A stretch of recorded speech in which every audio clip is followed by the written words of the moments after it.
Welcome everyone. This is the FX Master Program, lesson 5, I believe. Um, I'm going to continue talking about the flock of birds from the previous lesson, just something, a couple of more things that were missing from the video in the last session. So again, same topics as before. So I'm going to open the scene file that we were working on in the last recording. Just locate it here. There we go.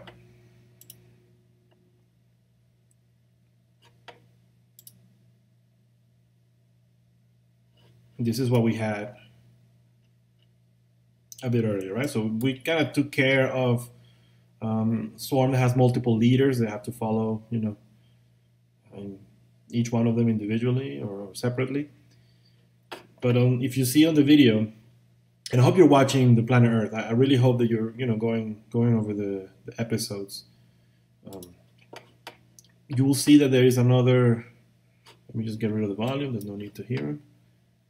There's another type of swarm or a different element that we would need to recreate to be able to fill everything in. So that's fine. We have this kind of effect. Okay, obviously it doesn't look the same as what I have play on my screen right now. But this is simply a system that has probably one leader at the moment. So it's a bit of an overall group behavior. Nothing broken up into subgroups. So if you just take your number of leaders and set it to one, or probably one, I don't think two will be the same. It will start to look like this. So that's not a problem for me. That's just not something we can deal with dynamics at the moment. But this is what I wanted. This is another element. And usually, right, this type of shots are broken into different passes.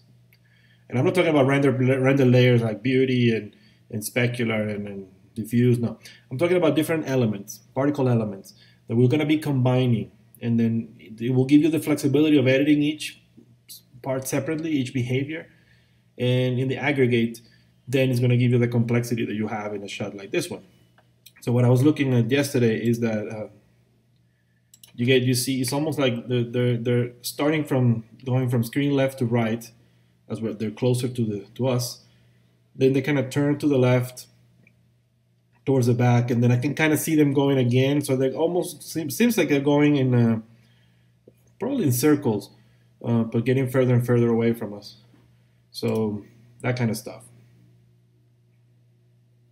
So it seems like it's very uniform motion from left to right and then screen right to left.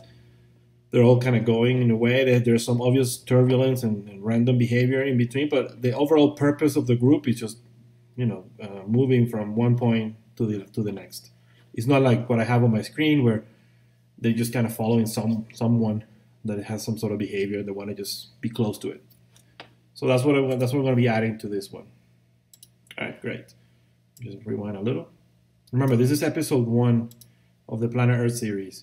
It's called From Pole to Pole, and it just covers a little bit of each main topic from one of the, for each episode. So let me just get back to this point. All right, so we have this thing as a reference, just in case.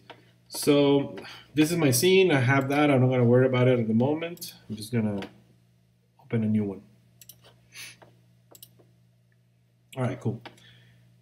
We want to have the same amount of flexibility as we had on the other one, so controlling, same idea, right? So for this element, what can go wrong? What can be changed? Things that can be changed will be probably the same thing: amount of birds, the speed where they travel from one side to the other, probably some overall turbulence. Just for now, I think we should be fine. This is not going to have a leader setup like the other, but it's going to be using goals in a different way. So what I'm thinking for that, for flexibility's sake, is to probably use a piece of geometry that I can shape and then have the particles flow along that area, along the surface. It can be done in a couple different ways. I will show you just one setup just to talk about goals. Remember that I'm trying to incorporate and mix in things from the effects power user program 2017, and in this case, the effects prototyping. Like I said in the other lessons, don't take this list so literal, right? That it's going to be topic by topic by topic in order. That's boring. I know exactly what I need to do. I know everything that is there. I wrote it myself. So I know what the topics are. I'm not going to leave anything behind or anything out. But I want to start mixing things. It's going to be more interesting. For a more detailed topic from topic courses or videos, refer to the Power User program that you already have access, all of you, which is right here. Right? Cool. All right, so that out of the way, I'm going to go ahead and create a piece of geometry. Anything you want. I like polygons, just, I don't know. It's up to you.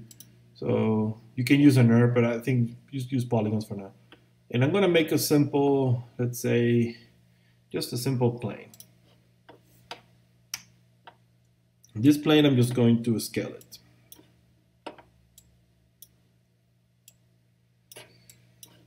I don't need my grid. So I have this piece of geometry right there. Cool. All right, so this piece of geometry, I'm going to have it emit particles. So I'm going to select it. I'm going to go to the effects menu like we've done before. There's nothing to recap here. Emit from object, surface emitter, and here we know what's going to happen already. I'm going to give myself a lot more time to play. There are the particles. I'm going to grab my emitter and I'm going to get rid of, this is like what I used to call like the pre-flight check kind of thing. So I'm going to get rid of the speed. Things that I'm almost going to do. I'm going to grab my particles and set the conserve to 0.98. Sorry, okay, there we go. 0.98. And that's it. I'm just going to get, and I'm going to increase the rate to 1,000 particles a second. And I get what you would expect. Just particles on the surface. Right? Cool. Now, how can I turn this kind of feeling? And my idea is just to have it sideways like that. Okay? And obviously represent a bird with each one of these points. And I want to have them move. Sorry, let me just hide the polygons. Okay, so I want to have them move from screen left to screen right, just like here. Okay, and then at towards the back, I want them also to turn, and I want to have flexibility over the path. I think I already said we're going to talk, give control over the amount of birds, the speed with which they travel, some turbulence and kind of random motion along the way. But I also want to be able to have flexibility as far as the shape and the overall shape where they're going to be traveling. It's not going to be a straight plane like this one. I should be able to deform it and have different patterns of motion. So I want to use this as something that my client can model himself. I can just tweak it quickly, just the overall shape of this piece of plane, and then have the particles move along that surface. So he can describe himself the trajectory which the birds will have. I think, like I said, it's this kind of stuff that they love to have, the control. And even if he doesn't do it himself, he can have someone with very little experience just model this piece of plane, and then you take care of the rest. At the moment, the particles are not moving. You may think straight up, oh, why don't you put a force field and just move them from one side to the other? And that's if you just wanted a straight line. Or just going from point A to point B, that's it. But if you want them to follow a curve or a surface that your client's going to give you for the trajectory, he can put cameras. He can pre-visualize, He can previs this scenario without particles. He can just take the plane, you tell him, take the plane, shape it any way you like, put your cameras, do your camera moves. When you're happy, send it to me and I'll make sure that the birds are moving along that surface. That's the kind of prototype setup that you want to do for them. So with that being said, then the fields are not going to really do it for me. What I do want is particles to respect the topology of this piece of polygon and move along that surface. And that's quite simple to do. If you just grab the particles and shift select the polygon, then you can gold them to that surface. On the previous lesson, we gold the particles to another particle and gave us a flock of birds and some random behavior, which is fine. Right now we're going to gold them to the surface. So I hit create and it's fine. You would think, well, why would you gold them if the particles are already stuck on the surface? And that's not really true. They're not stuck on the surface. They're just being born on top of the surface and that's it. But if this surface was deforming or was animated, moving around, the particles would just stay where they were born. And we can actually prove that. Right now I already created the goal, so I'm going to get rid of it. Get rid of it now. I'm just going to turn it off by setting the goal weight to 0. So right now there's no attraction between the particles and the plane. And if you see it just like that, then just you will say, well, but they're already stuck on the plane. And like I said, that's not really true. Because if I do that, sorry, I selected the particles. If I select the plane and just move it down, then I just get that, right? Get particles, whatever the plane is, but it's not really following the plane. You see the difference? So cool. You'll see now the difference if I gold the particles to this. So if I take the particles and put my gold weight back to, well, it was 0.5. I'm going to put it to 1. So there's 100% attraction. So the particles will follow the shape of the polygon. So I'm going to hit play right now, and then you get this. That's the default behavior. What happens is the particles will attach themselves to each vertex or each vertex of the polygon. And if you have more particles than vertices, then particles will go on top of each other. So this will have applications in some situations where you want the particles on the vertices. In this case, you don't. You want them to be scattered all over the place. So first thing we need to do, well, what I wanted to, before I jump onto anything else, I just wanted to move my plane. And if you hit next, you can see that the particles are stuck.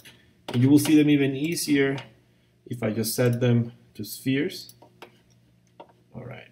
So if I grab my plane and move it, as soon as I go 1 frame forward, the particles will get stuck on them. You see? So everything is, at least they're just respecting the surface. And if I deform it, it will do the same thing as well. So for example, if I grab, let's say, if I grab some vertex on this, or let's say I grab this row and I move it up, and I go 1 frame forward, you can see what I mean. So the particles are respecting that. Let me undo.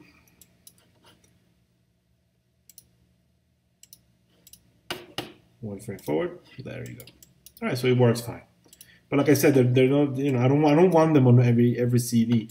I just want them to be placed all over the surface. So that's the first thing we need to fix. I'm gonna put this back to points because it's cheaper to display. And to fix the situation, then all you need to do is, well, first of all, let's just go ahead and give ourselves a limit on the particle count, just for the sake of the exercise. Just to begin, let's just play only 1,000 points. So let's rewind, hit play, there's 1,000 points right there. All right, so to fix that, we're gonna grab the particles, we're gonna go on a per particle attribute, right? And we're gonna add a few attributes. This is the first time we're gonna do this. So this list, you've seen it like this before, we used it. We put expressions on goal PP, we put expressions on mass. But this list is not all the attributes that are per particle and that they can be used. Mine just displays the most common ones. But if you want to add some more and then just add more complexity to your shot, that's definitely possible. You just go to the General tab. And then here you will have under the Particle tab, a long list of attributes. Everything with the double P stands for per particle. And what I'm looking for is goal U and goal V. Why goal U and goal V? Well, you should know by now that the polygons have UVs. Okay, so if you don't know what a UV is, then I will suggest you to read a little bit more on the Maya documentation or just Google it. It's very simple. but it basically describes, it's just for texturing of the polygon, right? So it describes the direction, okay, of each polygon piece. So that's what we're going to be using, a goal in U and a goal in V. Right now, there's not being used at all, so that's why they stuck on the vertices of this polygon. So I'm going to select those two guys, and I'm going to add them. As you can see, they show up now on my list. So which direction is U, which direction is V? Well, then you can just verify that later on. You can just open the UVs of the polygon itself. So if you go to Modeling, UV Editor, and you grab your polygon, there you go. So you get your U and your V direction. There's nothing special. That's why I chose a polyplane, because it's a very simple shape, and I can still deform it, and it will still do a lot for me. So I think it's easier that way. So I'm going back to my particles, and I have goal U and goal V. And basically, all I need to say is for each particle to pick its own U and V position and place themselves whenever they like, all along this surface. So that's very simple. I'm going to make a creation expression, because that's a value, remember, that the particles have to get when they're born. If you want, later we'll modify that on a frame per frame, but right now I just want them to, when they're born, to choose any position they like on the V and on the U direction. And how do I know which values to use if I'm randomizing? How do I know how far this goes? Well, like I said, I'm going to have to go back here, UV editor. These UVs is what is called normalized, meaning that the UVs of the surface go from 0 to 1. Man, this Facebook notifications are annoying, huh? Jesus Christ. All right, so I get from 0 to 1 in each direction, so they're normalized. So I know that if I want a point to be placed in here, for example, this is UV position 0.1 and 0.1, and then 0.2, 0.3, and then if I want them, I can place them randomly in this direction and also in that direction. So I know that it won't go past 1 in each direction, so it's very simple. So back to the particles, back to the particle shape. Okay. So I'm going to find my goal U and my goal V on my list. There you go. Goal U, then we're going to say that it's equal to a random number between 0 and 1. Correct? This is one way of writing this, and that's perfectly fine. If you want to be a little bit more sleek and a little bit faster on typing, and you're a bit more familiar with the thing, you can just say goal V is equal, okay, to random 1. This expression here, aside from the fact that this stands for V and this one is for U, but aside of that, this expression and this expression are exactly the same. Here you type a lot less. Remember what we did on the previous lessons, where we didn't, if you don't type the name of the particle, doesn't matter, Maya will fill it in for you because it's already selected. And also, if you do a random function and you don't specify a minimum, Maya will assume always that it's 0. So this is a random number between 0 and 1. So these two things are the same. You hit create, you get no errors right here. You can see that now we have two expressions in this area. Let's see what this does. Because we haven't saved the scene, let's go ahead and save it. And this is going to be FX Master lesson 4, but this is going to be 5. Swarm as well, so that's fine. Beautiful. All right, let's see what this does. Voila, perfect. We have 1,000 points that are spread randomly along the surface. Nothing is outside. As you can see, everything is perfect. Everything is within range. You get guys that are really, really close to 0. And really guys that are really close to 1 and 0 from each direction. So that's perfectly fine. So we have one of the problems solved. Let's go ahead and put let's make a little camera for us. Just create a camera. There it is. I'm going to look through it. So I'm going to grab my plane. I'm going to place it just so you see that this thing is respecting the topology, right? So I'm going to grab my plane, I'm going to rotate it, and rotate it, and move it.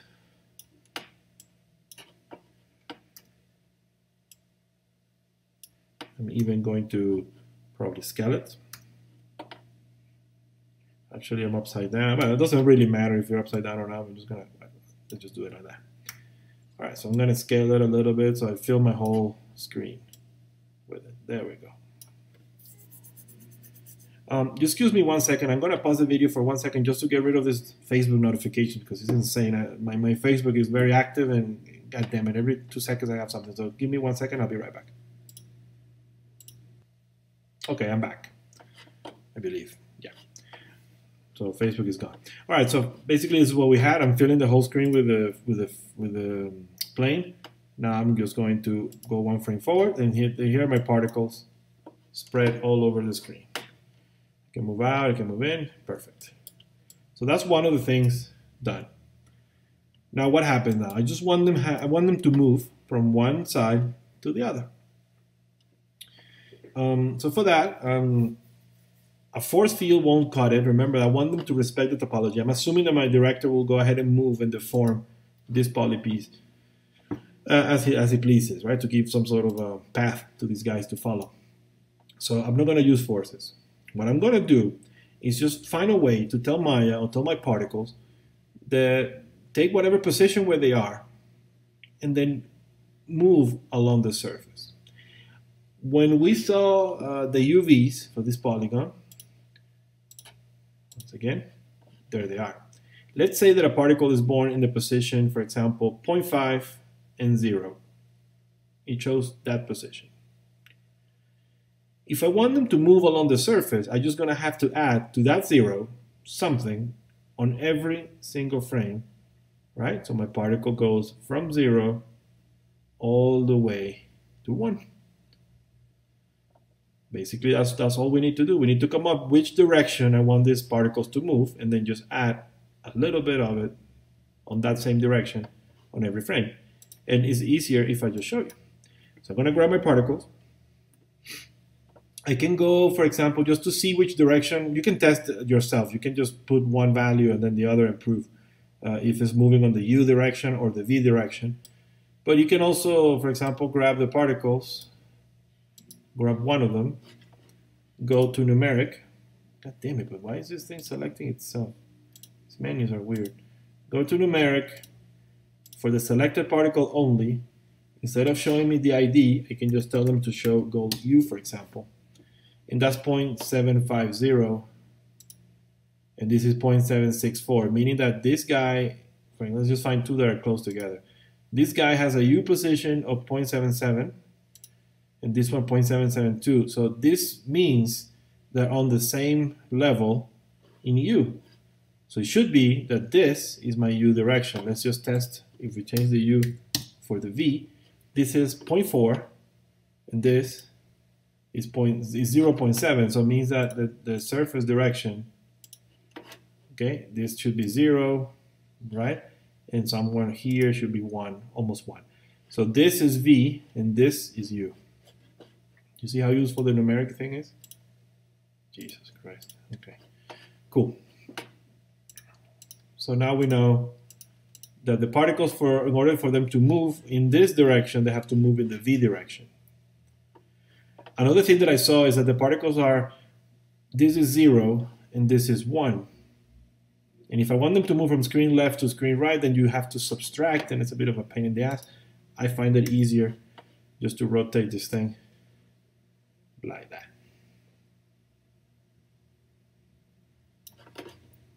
So let's make sure that that's true.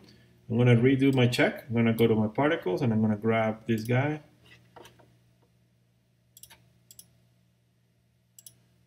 Jesus. Something off with these menus, man. I'm not clicking, but it's selecting. Okay, numeric. All right, so my goal V in this section is 0.003, and let's pick one of these guys somewhere there. Perfect. So you see, now my V direction here is 0, and when I get to this side, it's almost 1. So now it's perfect. So we'll go from here to here. I like that. So points. Back to object mode. All right. So let's try that. Let's try and see if it's true. So let's just grab my particles, go to the particle shape, and let's go and edit the V expression. On creation, we're fine for now. They're born in a random position. All I want them is to, in every frame, take that position what they have, and then just add a little bit more to that value so they can start going from this side to that side. So if I'm going to be adding on every frame, then it has to be a runtime expression. As you can see, we don't have anything here. And these are expressions, remember, that get evaluated on every single frame. So I'm going to grab my goal V. And how do I tell it to add to itself on every frame a certain value?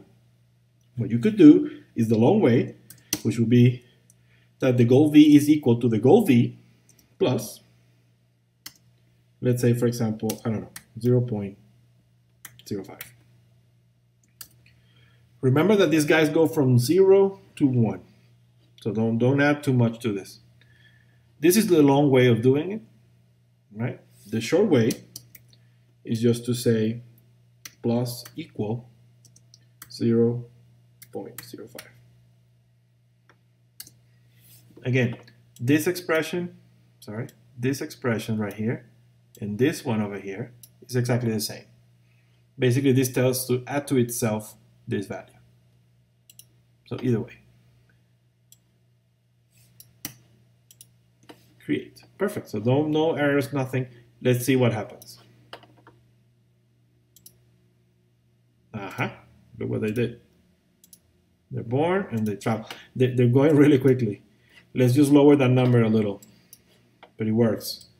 So go to runtime.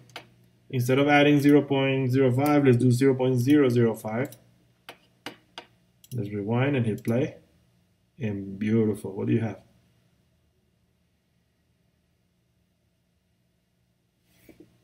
There are situations, there are a couple of things that we need to solve. But as far as going from screen left to screen right, follow the topology of this is working perfect. Why do I say there's a couple of things to get rid of or to probably tweak a little? It's because when the particles get to the edge, they don't know what to do. They just kind of get, attached right there. The ideal situation, obviously, when you do a shot like this, you would never have the edges of the emitter visible. So you will do something probably more in this line. Let me rewind and hit play. So you get that. So you don't really see what happens at the end. It doesn't really matter. But because this is a shot that will have hundreds, if not thousands of birds, having a whole bunch of birds stuck on the edge of your emitter or your surface is not really a good idea. It's going to start building up memory. It's going to create render issues. What you really want to do is just have the particles, when they reach the edge, just die, disappear. That'll be the easiest thing. Now, how do I do that? Because so far we have done only live forever, and we have done random range. You could do a random range and kind of estimate or guesstimate how long it will take for the particles to move around. But if your client changes the speed, then you might have birds disappearing in the front of the camera, and that's horrible. You don't want that. So that's not really what I will advise you to do. What I will advise you to do is to do something that is, for the first time we've done it in the course, is to switch this from live forever, to lifespan PP only. As the name implies, is a lifespan that each particle will have, different from one another. And that means that you can put an expression on this. So I'm selecting lifespan PP. I'm going back to my expressions. And the advice that I give everybody when doing this kind of stuff and starting to do expressions is just to tell yourself what you want to do or what you want the particles to do. And always ask yourself the first question. The first question that you're going to be asking is this expression going to happen when the particle is born, right? Or is it going to happen on every single frame? That's the first thing, because that's going to tell you if it's a creation expression or if it's a runtime expression. That's the first decision. So what happens? Well, I need to tell Maya that when the particle reaches goal V1, right, a value of 1, then the life of that particle is going to be 0. That's what I'm telling you by saying things to yourself the way you want them to Maya to do it. So I want Maya to grab the particle and move it along this polygon, okay, all the way until they reach position V1, adding to itself until they get to the edge. And once you get to the edge, I want you to die. All right, well let's write that down as an expression. It's very simple. So if I want Maya to check every frame, because Maya needs to figure out where each particle is at every particular frame. And if they reach the edge, then they die, right? I pretty much said the whole expression already. So I'm going to grab my lifespan PP, which is right here, and I'm going to make a runtime expression because it's on every frame. Okay, so I grab my lifespan. I will advise you to put your lifespan, in this case, after the movement of the particle right here, right? So I'm going to paste this. And basically what I want to say is, what we basically said on the words that I actually was just telling Maya, right? I want, if the particle reaches goal V1, then die. And I'm saying if, you see, it means there is a condition. So some of you, for this kind of stuff, for some of you might be very simple and you might be bored at this part. Just give me a couple more minutes and you'll be fine. It's for the guys that don't really have experience with this. So I said if, and I will put if. It's simple, right? If, bear with me 1 second because this keyboard is a different keyboard and I'm not really sure what my, okay, brackets are. So that's not the bracket, that's my bracket. All right, cool. You need to open brackets for an expression, with a condition, I'm sorry. So I say if you want to make it nicer looking, there we go, we do that. So if the particle, not the life, but I said if the particle's position in V, or goal V, right, this attribute, reaches 1, then the life of the particle is 0. So perfect, so I can grab and say, you can grab this if you want, and then you can say if goal V, let's say is greater than, you can say if is equal to 1, but I think in this case it's better if you say if it's greater, let's say the 0.99.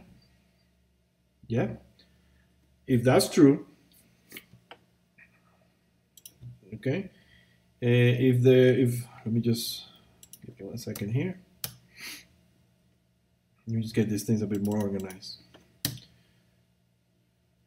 All right, cool.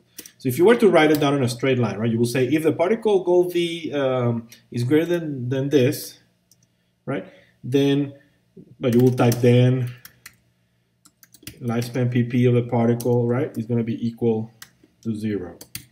I mean, this is the life, right? So if I said life 0, it's just basically the particle is dying. Correct? Then to type this, and I'm a bit, I hope I'm not too bored with this part, but this is something that you're going to be doing quite a bit. So like I said, then if the particle, if this is the condition, okay, and it goes in parentheses like this, then you put brackets, and then you grab this part, you put it there, and then you don't put then, that's just something I put to help you out a little bit. You hit edit and there's no mistakes. So basically what you're specifying in here is the condition.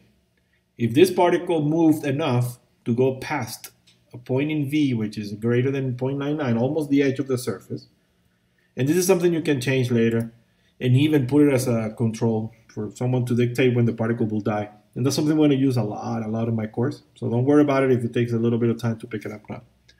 But basically the condition goes in parentheses, and then what's going to happen, it goes into brackets. So if this is true, then the particle dies. And if I hit edit, no mistakes in here. Now, one thing that we're missing is what happens if not. What happens in most, actually, for the 99% of the situation might not happen. This might say no. So what happens then, right?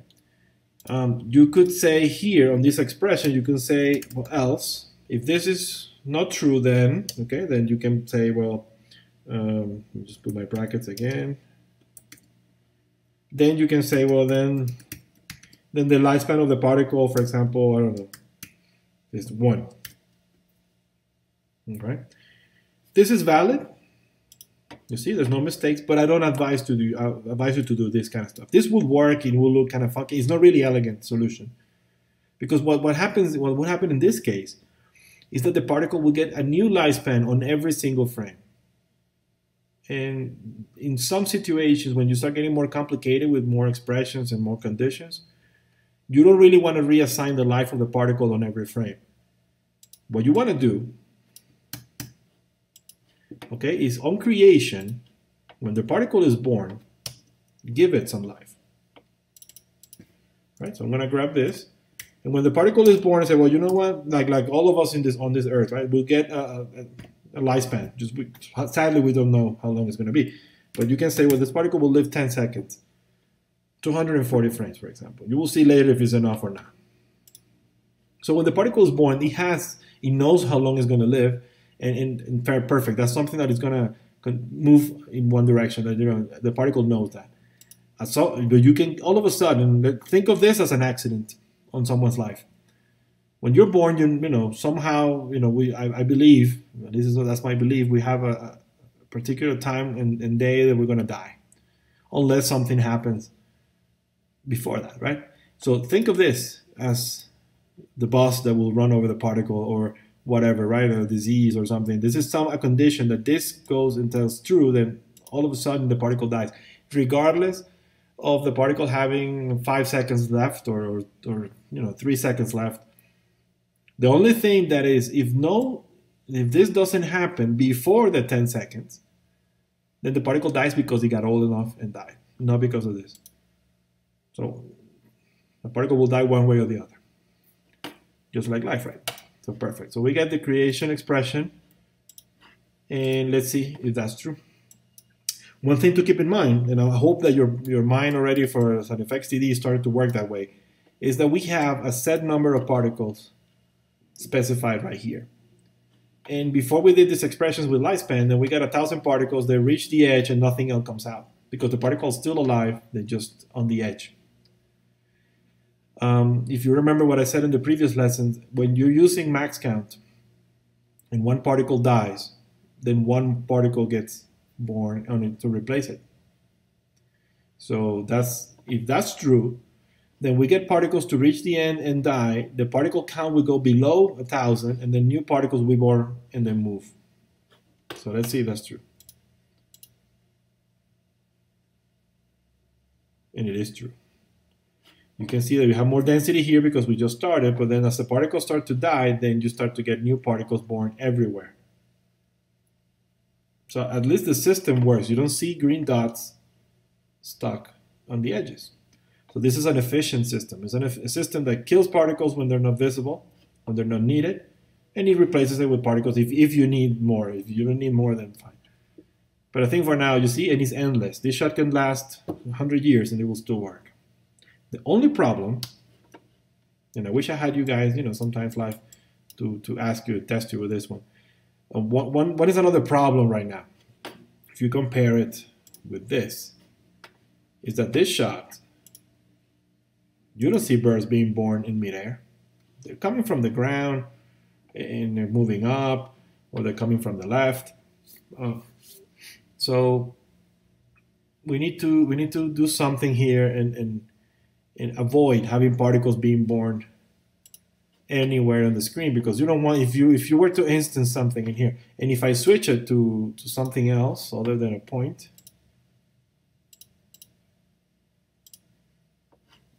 okay, and I put spheres, it'll be more noticeable. You get spheres being born right in front of your eyes. So you don't really want birds just materializing in midair for some reason. That's not that kind of movie. So how do we avoid that? Well, not that hard. Put that back to points. One thing that we haven't done is save. Let's save just in case. Great. Move out. And what do we do now? Well, I think what we should, the condition that we can put is say, I want particles only to be born on the edge, down here. Yeah. on this edge, for example, right here, and I know that this is the beginning of the v direction. So how do I tell particles only to be born there? Well, you can't do that. But what you can say is, if you're being born on this area, then don't be born at all. That's something that you can say. So let's go ahead and try that. Again, this is an expression that's going to be runtime or creation. If I'm dealing with the birth of the particle, then it tells you already, it's just creation, a creation expression. I'm going to stop them from being born if they're not going to be born in the right place. All right, so I'm going to go ahead and grab my lifespan peep expression on creation, which is right here, and it's very simple at the moment, but I'm going to make it a little bit more complex. I'm going to make a condition like we did before. So I'm going to say if, okay, the particle's goal v, when it's born, okay, is greater than, let's say, I'm just going to guesstimate it, right? So if this is 0, sorry, let's do it down here. If this is 0 and this is 1, and actually I have 1, 2, 3, 4, 5, 6, 7, 8, 9, 10. This is perfect. I have 10 divisions, so it's easier to do percentages. So if this is 0 and this is 1, then this is 0.1, 0.2, 0.3, 0.4, and so on. So let's say that we want them just in this section here. So I'm going to say if my goal v is greater than 0.1, right, then my lifespan, let me just do my thing here, then the lifespan of the particle, I'm going to cut this out. Sorry, man, this goddamn keyboard that I got, it's horrible. Okay, so I just type lifespan pp. If that's true, then the life of the particle is 0. Okay? If it's greater than 0.1. Okay? But if it's not, as you put an else, then the life of the particle is going to be equal to 10 that we had before. Let's see if that's true. Perfect. No mistakes.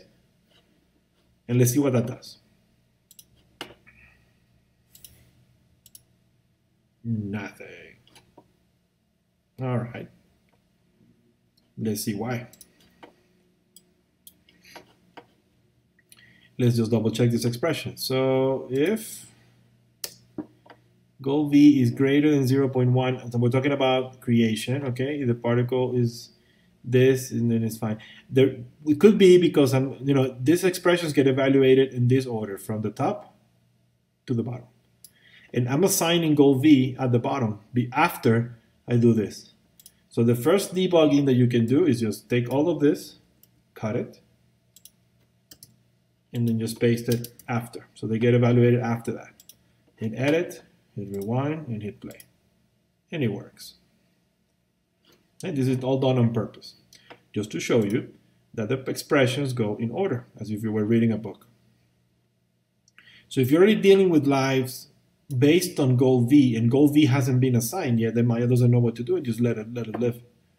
It will basically, this section here, this first condition, will return no, and every single guy gets a life of 10. As soon as you move it after the evaluation of this part, then everything starts to work. So right now we do get particles being born on the edge. They move along, which is great. They reach the end and die, and new ones come. And this is an endless system. It works really, really well. Let's save it. Let's tweak a couple more things. At the moment, all the birds are flying at the same speed. And here, even though we cannot see a particular bird on its own, I know for a fact that all of them, they cannot have the same speed. It's impossible. So let's randomize that. What dictates the speed of a particle as it flows along the surface? Is goal v on runtime, right? Is this particular number. Correct? Each one of them is getting the same speed. And that's not what we want. What I want is each particle to have its own speed randomly assigned near this number, because I think this number works quite well for me.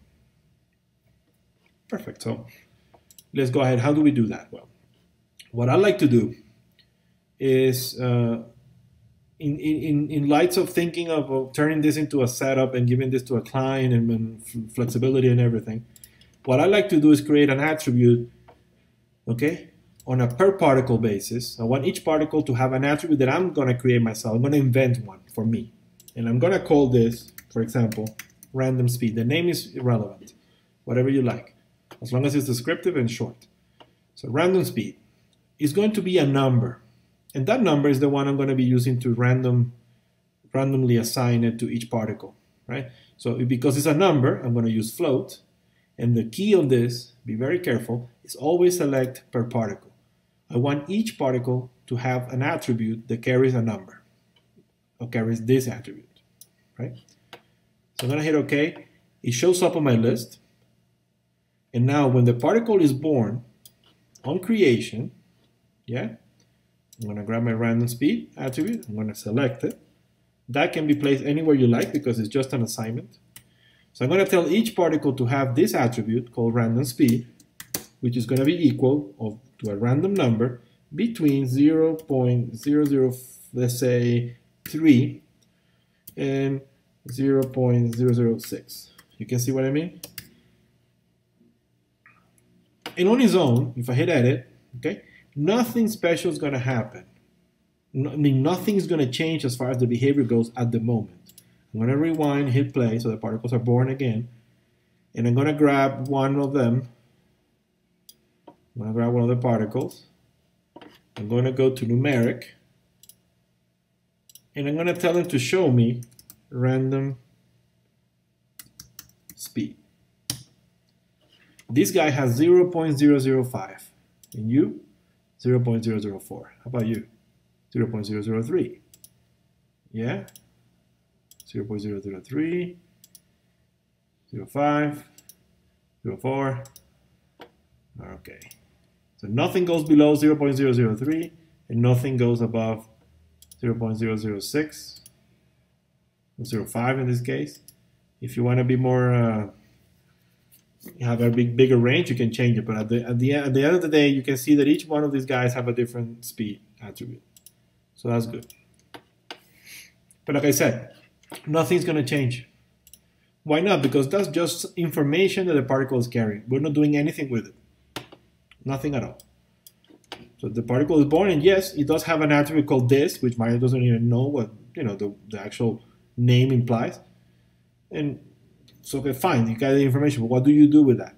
Well, beautiful. Now, because you carry it at birth, and that's assigned to you, right? Think of it as your ID number. It's not your ID number. I don't want to confuse you with the particle ID.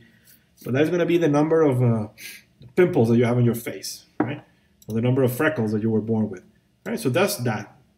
But as long as you don't use that on another expression or something, that is useless to have it. But if I go to runtime right now,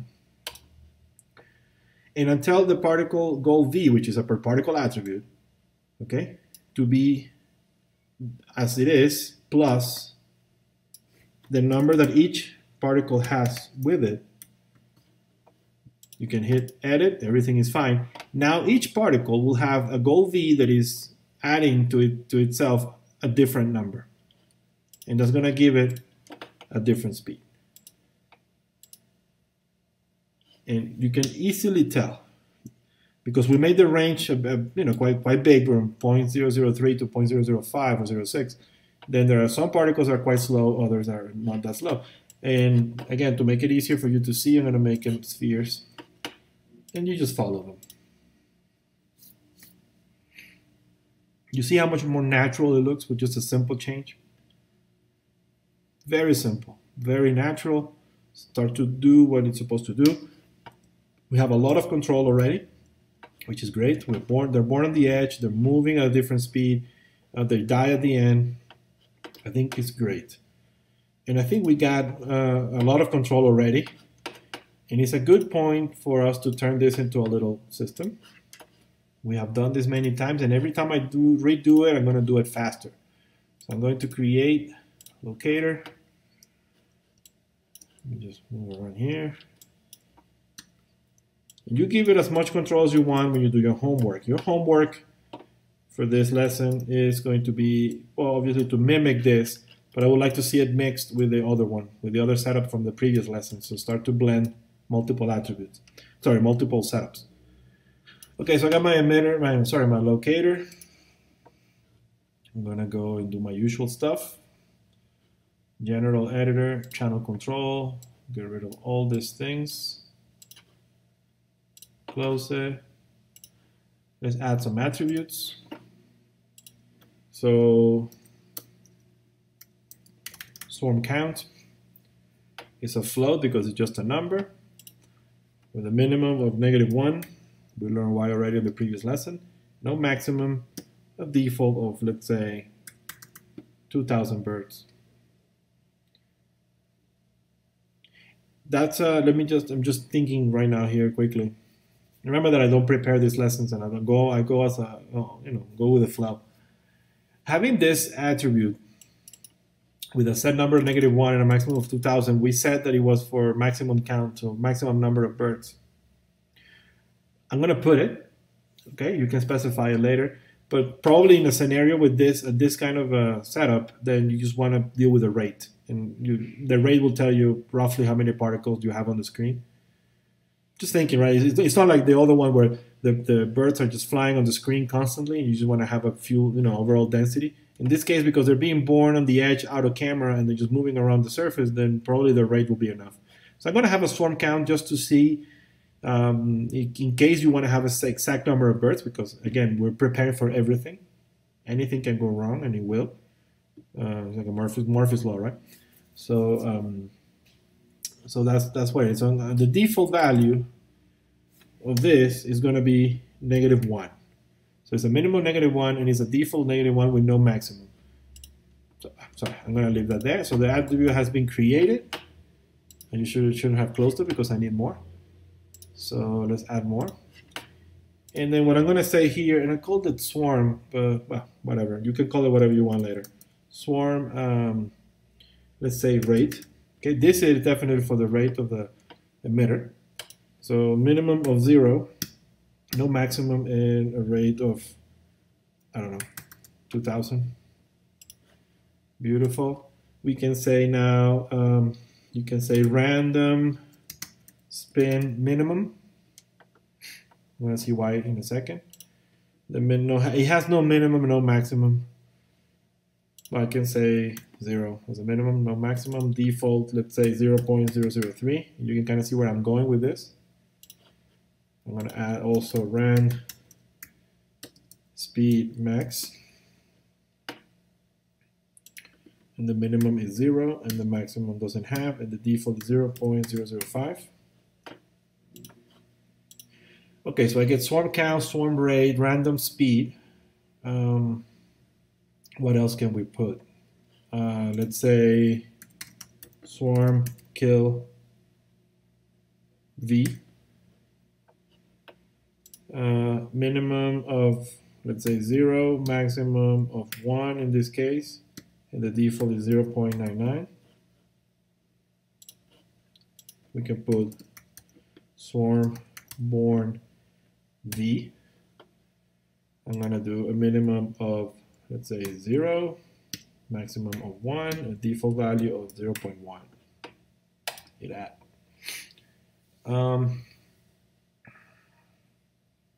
For now, I think it's good. So I hit close. Let me get this locator a bit bigger and a bit out of the way. And let's do some connections. The simpler ones. Okay, I got my locator here. The first one is the swarm count, meaning that I have to grab then my particles. We've done this before. Shape node, reloaded, and I'm going to grab then my swarm count, and it's going to be connected to the max count.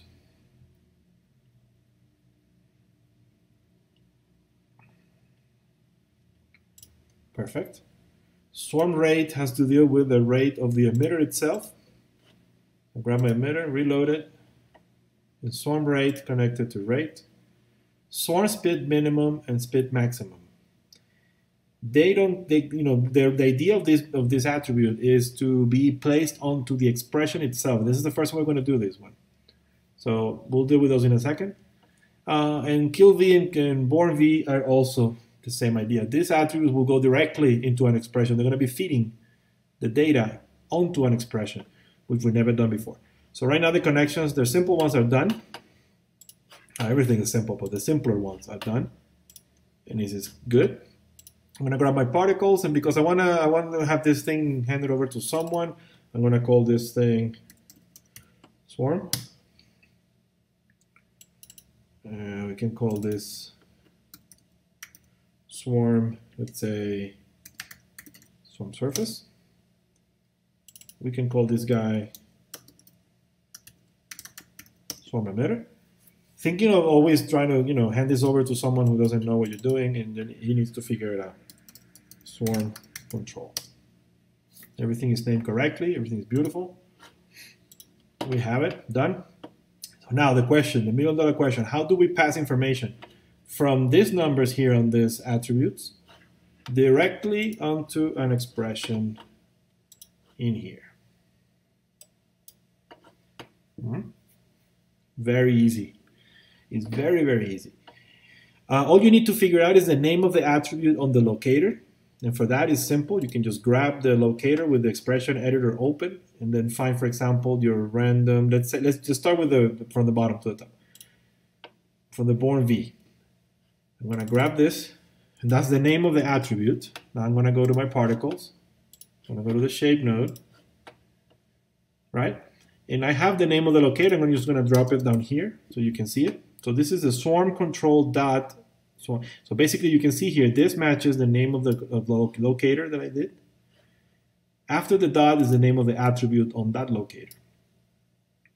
In the born v, remember that is going to be the distance in where I want particles to be born, from 0 to whatever. And that is right here. I'm saying if the particles goal v when they're born is greater than 0.1, then kill it. So instead of saying 0.1, and this is what is called hard coding.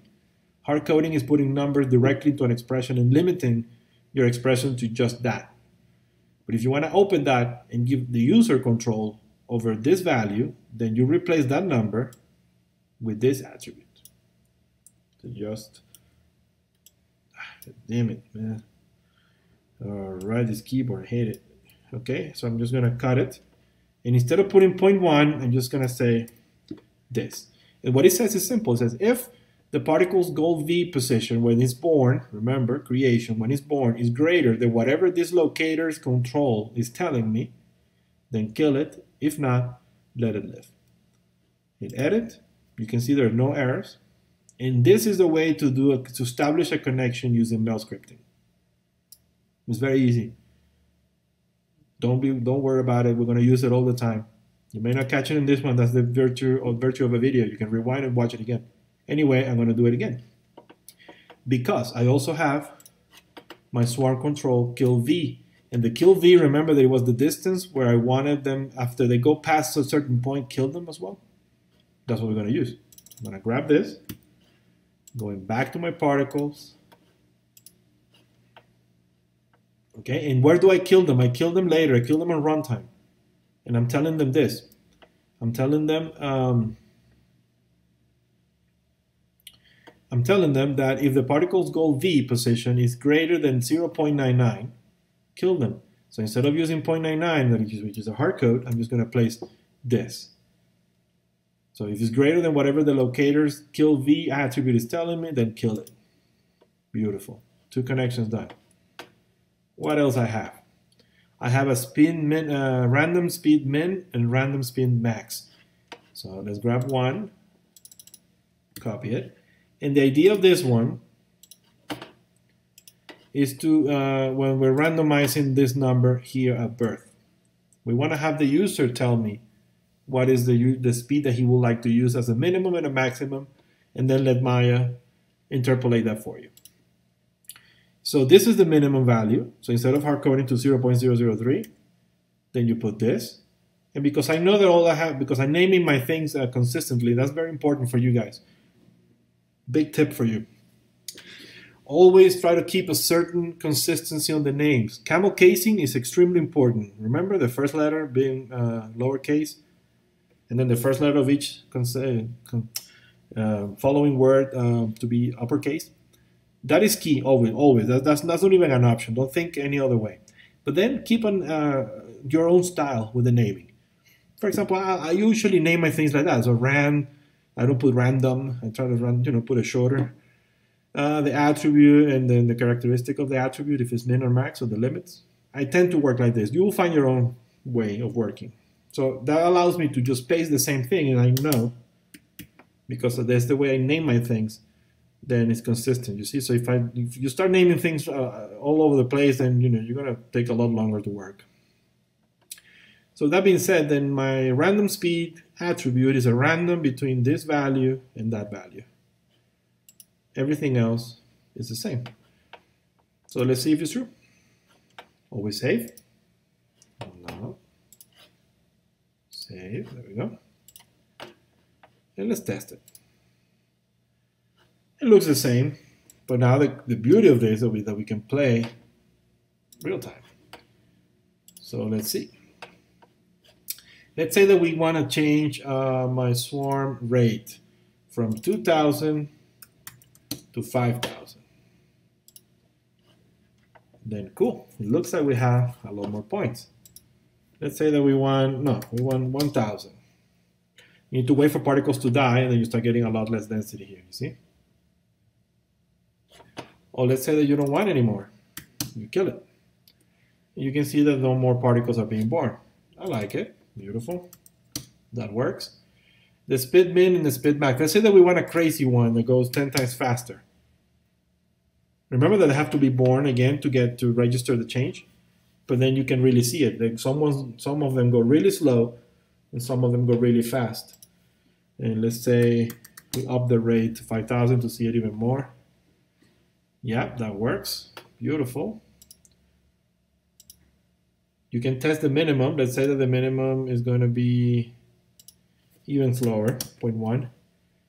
Then we start getting these little really slow ones. You can, when you test it at home, you will see. You start getting some that are really, really slow. And if you want to see it, you can just put this to 100. Clear the area. And then you will see some of them are just shooting, all across the screen, and some of them are really crawling along. There we go. Works like a charm. All right, so let's put this thing back to 1,000. Let's put these numbers back to where they're supposed to be. Okay. Let's put a bit more. 3,000. All right, cool. So everything is working. Let's test this last one. Let's say that I want the particles to die halfway through the surface. Look how cool this is. Then you can determine exactly where you want the particles to die and also where you want them to be born. Sorry, not 0.3. Let's say 0.01. Okay. Well, we're kind of killing them at the very, very beginning. Let's say that we put 0.4. Okay, so particles are being born in this section. We can specify also, if you want, another attribute. If you just want to say, let's say, clean some of this area and have them born right in the center, for example, from this section to this section, we can also do that. In this case, it's not really necessary, so this attribute is working fine. So perfect. Good. Kill V 0.5. We can just put it to 0.9. Let them move along a bit further. All right. I think we got everything working. The only thing that will be missing here a little bit, and I want you guys to explore that on your homework, is it's amazing, man. Especially because it's a plane that is divided in 10 pieces, and it's just very grid-like. It's very cool. So you can see the expressions right on time. So that's fantastic. You can see now here is the same thing with the name of the emitter, because I changed the emitter name. It's giving me an error right here. So let's see. There we go. It's just a little bug that is there. It doesn't register the name on the shape node until you put it. But as soon as I hit enter and the name here, it just takes it and the error goes away. Now, I was saying that the one thing that is missing is perhaps having a little bit of turbulence or a bit of random motion on the other direction. So we have it here.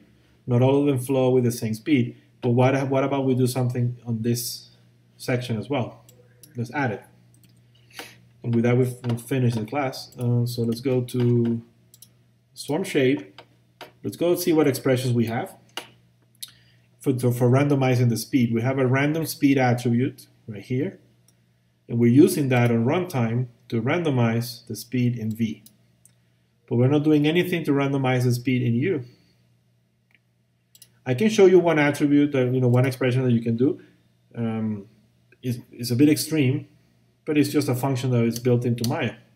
So we can say goal U is equal, okay, to the noise of time.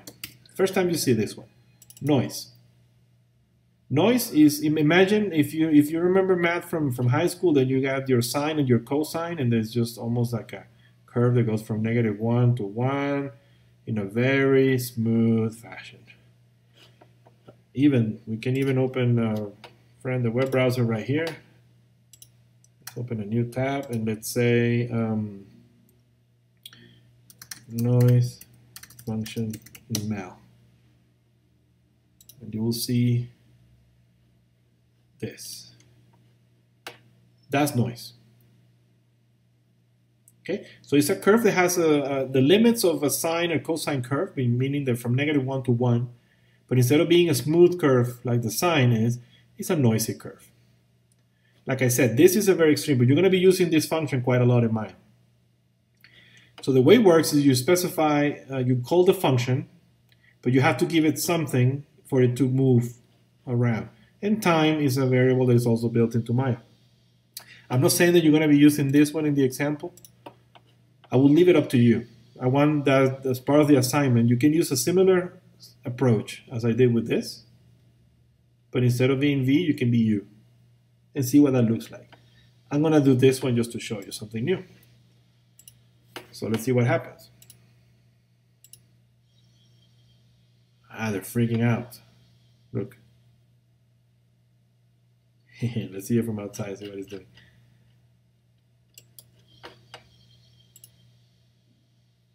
It's too much. It's too much. Why? Because it's let me just show you. This is way too high. Let's just go ahead and multiply this by 0.1, for example, and then soften the effect of this. You'll still get particles stuck on the surface. It's a bit too much. Like I said, I don't know. This is a bit extreme. I just wanted to, drop something to get your minds working, in between classes. So that's way too much. Way too much. I don't like it. What we can do is, let me just try something here. We're improvising, which is great. All right. I like it better. Damn it, it feels like birds flying. But they're all kind of the same. It's kind of annoying. They all kind of come up and down in the same way. But it is a start. I know how to fix it. I know how to clean it a little better. But because I'm not looking at the edges, just the overall behavior of the points, it gets me dizzy. All right, cool. That could be fine. We can, well, let me just explain what I did. Basically, I got my goal U, that's the one I'm messing with, on a runtime basis, meaning every frame I'm going to be messing with that number. I showed you what this function does. And on its own, it was a big curve, from -1 to 1, very, very noisy. And it was pushing the particles too strongly to the top.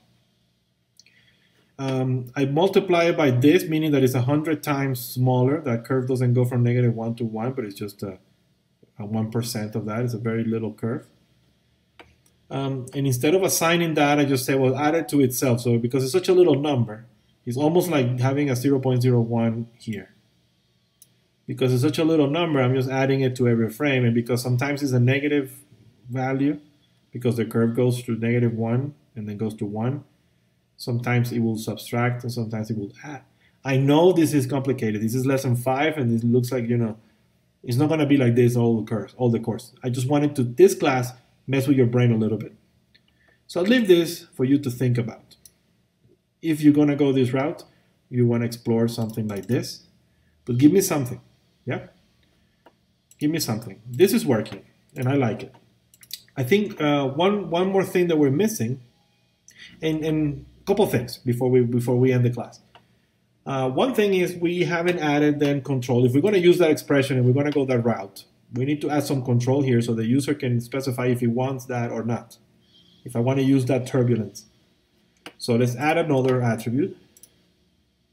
We're going to call that swarm turbulence u, because that's a u direction. It will have a minimum value of 0, a maximum of 1, which will be insane to use, and a default of 0.001. So the control has been created, as you know. It's right there. We're going to connect that to the expression.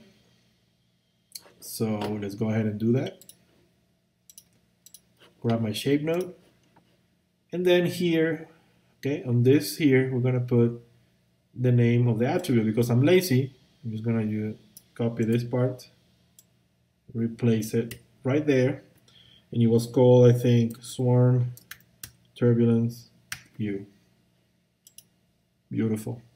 Now you can tell if you want to use it or not use it. So let's test it. Let's grab the locator. Let's rewind, hit play. Let me just move out so you can probably see it better. And let's test and see if this works. Let's amplify this.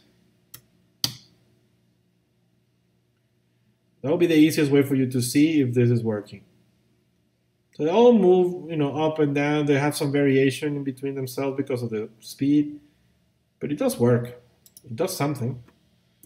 See if you like it or not. You can, like I said, try something new. Then they go all the way down, and they might go all the way up. There you go. This is way crazier, but it does the trick. So 0.001 is a good number. We have that. And I was missing one more thing. One more thing. And it's something we did with the class of the animals on the ground. So they're like the version of like this, of that. Let me just return to, God damn it, man, these keyboards are driving me crazy. Jesus Christ. Okay. Let me just, 1 second. Undo view change, undo view change, come on. Is what? This, I'm just trying to get used to my new keyboard here because it's annoying. So what is this too? No. All right, anyway, I'm just trying to get my camera back to where it was because I didn't keyframe it. So that's a good point. So that's my camera 1. Okay, cool. The one thing that I wanted to tell you at the end was the one thing that we're missing is having some thickness on this because they're born on the surface. And because we said that with the animals, and it works with and especially this effect, is going to need some depth. Let me just hit back. Always refer to the reference. That part. It definitely has thickness. It's not just in one razor sharp line. And now we know how to add thickness. That's very simple, right? We grab the emitter, and we can even do it from here. We have a min distance and a max distance. So min distance, let's say -2, and max distance of 2. That's going to give this guy thickness. It might not be enough. Let's make sure, remember that the normal speed is set to something. Remember that's what happens with us, that happened with us with the animals. So same idea. Right now the speed is 0. We can give it something. So it registers the thickness. Still nothing. Let's find our normal speed is set to 1. Let's put the speed to 1, see if that does it. It won't do it. Right, of course it won't do it because the particles are gold to the surface. Okay, so that's something to talk about. When you have particle goals, then your min and max distance of the emitter itself is not going to work because the particles are going to attach themselves to this surface. Okay? If I want to give it some thickness and some offset, there is an attribute that you can use, but you have to find it on the list of attributes in here. So go to the per particle attributes, open the general tab, go into the particle menu here, and let's see if we can locate it. It's going to be, I don't remember the exact name, but it's called gold offset, this guy right here.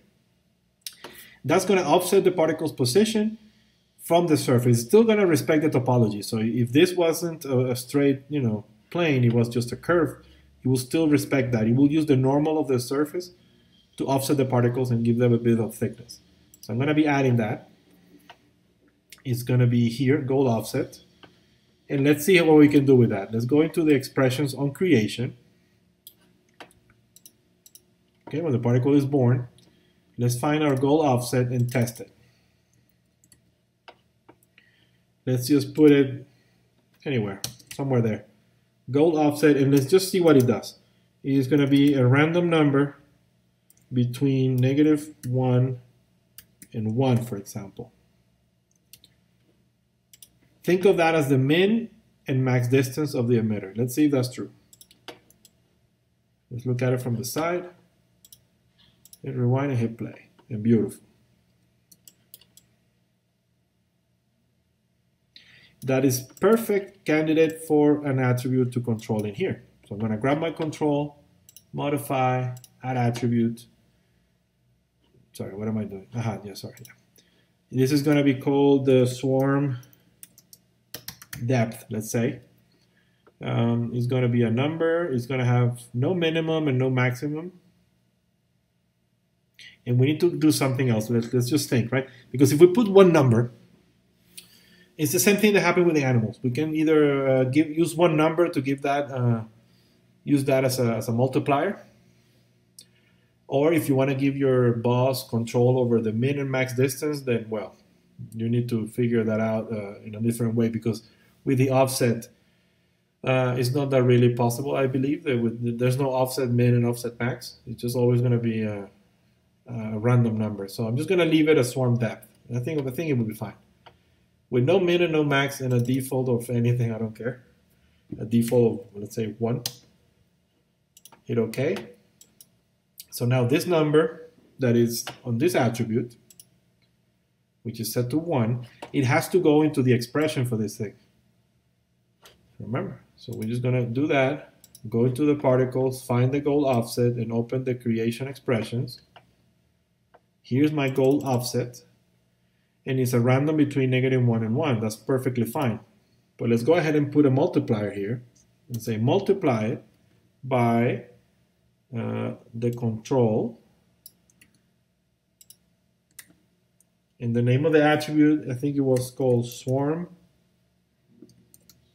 depth, I believe. If you make a mistake, and if not that number, if you put, let's say you're missing an H, then it will tell you that attribute doesn't really exist. So you know that it's something wrong. And you see, I honestly didn't remember the name of the attribute. But because I always write them in the same fashion, then my brain tells me, okay, well, it should be this. It should be the name of the object and then whatever it does. So perfect. Swarm depth, it does work. So right now we have beautiful. If I grab my control, then let's increase that to 3. Okay, it does work. It's a little thicker. It's wonderful. It does work. Great. So now let's look through the camera. Not this one. Let's just look through, let's say, the camera that I created, camera 1. Let's place that in there. Let's hide the polygons. Grab my points. Rewind. Save it. And it starts to feel like it, man. This is great. So it does work. Beautiful. We have absolute control, like is the motto of this portion of the course, so the prototyping. We have control over many, many things. What I want then for the assignment, I want you to recreate this, of course, give me the controls that we have in here, but also I want you to deform the surface. So the particles, so the bird will come in this direction and then turn to that direction as well. And I also want you to mix it with the other setup. So lame. Need to keyframe your camera, but there we go. Let's say that we want to import the previous one just to play with it and see what it does. It's this one right here. And import. You see what I mean? You can turn these guys into streaks as well.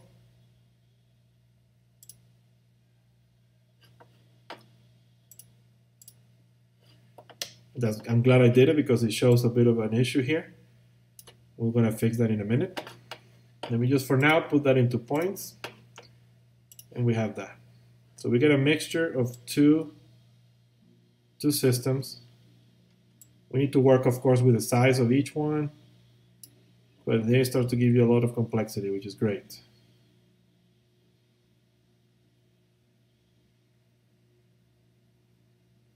Beautiful. I like it. Let me just open the scene before I didn't save it with this. So I'm going to open that. So we have when we end it.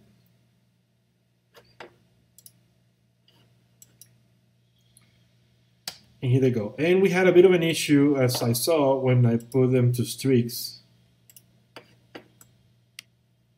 Okay, we have that.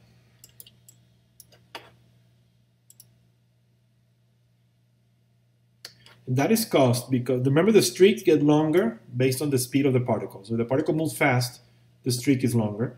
If it moves slow, at some point it will disappear. The particle won't even be visible. These are guys, the particles are being born, and they're kind of, for some reason, snapping to the edges. You can kind of tell here that they're all traveling and snapping.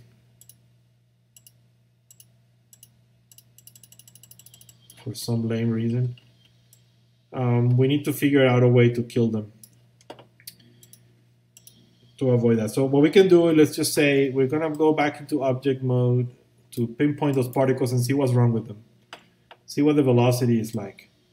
So I'm going to grab the particles. Here's one of them, the problematic ones. We switch this to numeric. And we can put here velocity. And it will give you a value. And let's compare that value with another one that is not that, you can see that this is 3.5, 0.4, 0.19. And I lost the crazy one, but the values of the velocity were a lot higher.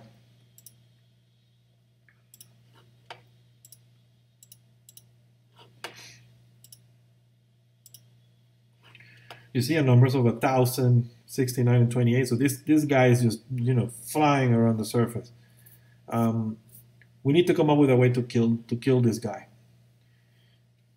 And why is it doing that? I'm not really sure. There's a couple of reasons. They could be born somewhere there and just snap into the edge. Doesn't really make much sense to me. But I don't really care. I just need to figure out a way to kill this guy. So let's see. How can I do this in an easy way without confusing you too much? Let me just create an attribute on the particle. And I'm just trying to test it 1 second. Let me just think a little bit. What I will do, because I think this class looks really well to this point, and I'm worried more about the particle motion, not the rendering yet. So let's pause it here. I will come up with a simple solution for this, and we'll incorporate that into the next lesson. So I think it's best. But basically what I will do on the next, just to give you a heads up, is I need to find the magnitude of this velocity, and then if it's greater than some number, just kill it. At least for now. I will come up with a couple of other solutions probably and put them in the next lesson. So for now, I think to recap, redo what I did in this class, give me some control. Remember to give me some curve and have them turn into the other direction, right? And mix it with the setup from the previous week that is just lingering around. And post that in the community, I'm sorry, on the Facebook group, and then we'll go from there. And I'll keep an eye on this for the fix. So with that being said, well, thank you very much as always, and I'll see you in the next class. Goodbye.